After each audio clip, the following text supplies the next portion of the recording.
Hi everyone, we're here with Dave Eringa at the New Zealand Producers Series. He's one of two British boffins here to teach local aspiring engineers and producers what's what. So you're here for the New Zealand Producer Sessions. Indeed. What's that? Well, it's what is it? It's a bunch of guys that want to come and watch me and Guy produce a band and ask a bunch of questions about how we're doing that. Okay. And hopefully it's a sharing of ideas, and we're hoping to learn as much as them. All these guys are working, doing producing type stuff. Some of them are artists that are looking to get into production. Some of them are young engineers that have just left college. Some of them are studio owners. So hopefully we're going to throw a bunch of stuff around, Right. and hopefully me and Guy will be like, oh, I hadn't thought of that, know, and hopefully they'll get a bunch of ideas from us as well. So we're deconstructing our process for them. Okay, let's ask you a bunch of questions about recording. Right. For people who can't be here for the New Zealand Producer Series. If you were wanting to start out as a producer or an engineer, I guess those careers are kind of merging a little bit. There was always a lot of crossover, you know. What you want your first home setup? What would you go for? What would you recommend? I guess I would pick the DAW of my choice. Yeah. And I would just I would buy a good dynamic mic, the best condenser mic that you can, you know. And there's a bunch of great mics for under £200 now. You know, there really are. If you do your research, there really are. It's about $400 New Zealand. Yes, God, the exchange rate's even worse, isn't it? Oh, yes. But I would get a good dynamic, a good condenser, and maybe if you can push to it, a good ribbon. Okay. And I would start offering to record your friends' bands, and just there is no substitute for just doing it. Right. You know? Like there's so many resources. Obviously, when I was starting, because I'm a old person now. When I was starting, we didn't have YouTube or anything like that. There's so many resources on there to just to watch really experienced people giving advice and doing what they do, and then just put it into practice. Okay. Just work for nothing for your friends and just make recordings. You know. How do you tell a good bit of YouTube advice from a bad one?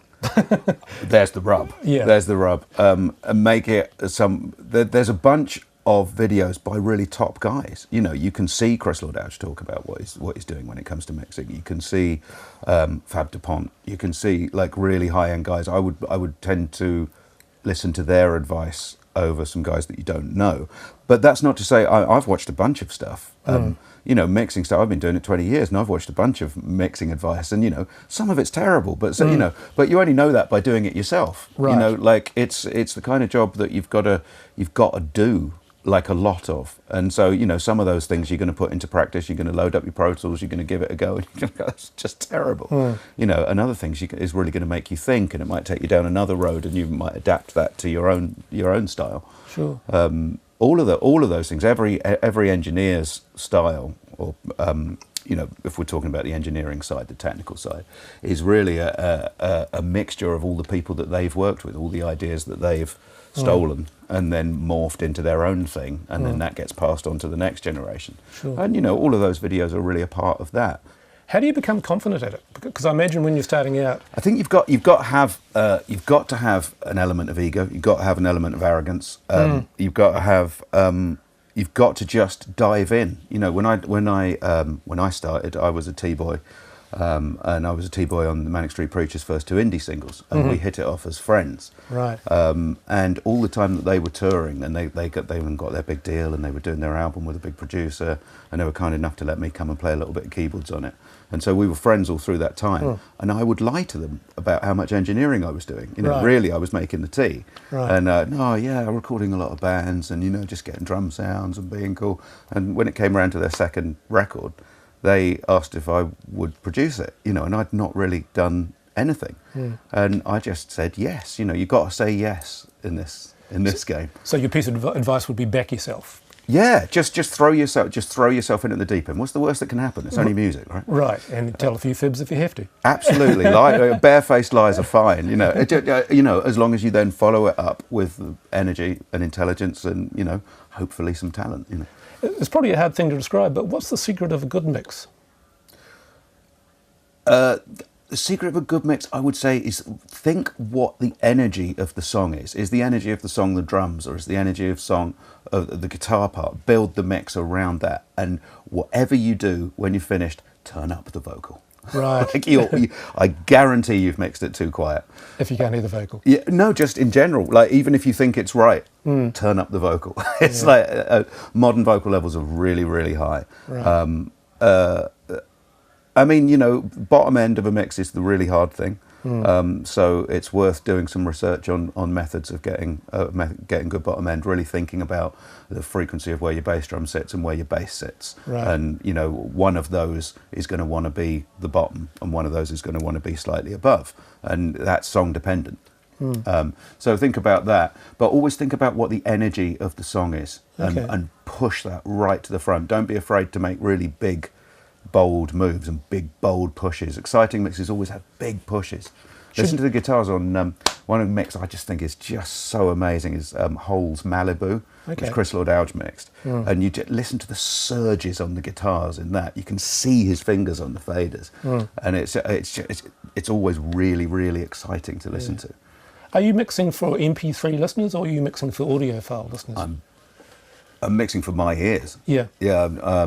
I try to blot out the fact that it's going to be an MP3, and just I'm definitely mixing to make it sound great, if you know what I mean. Have you got any advice for young producers or engineers who are working with bands or artists and the way that they talk to those artists, how they?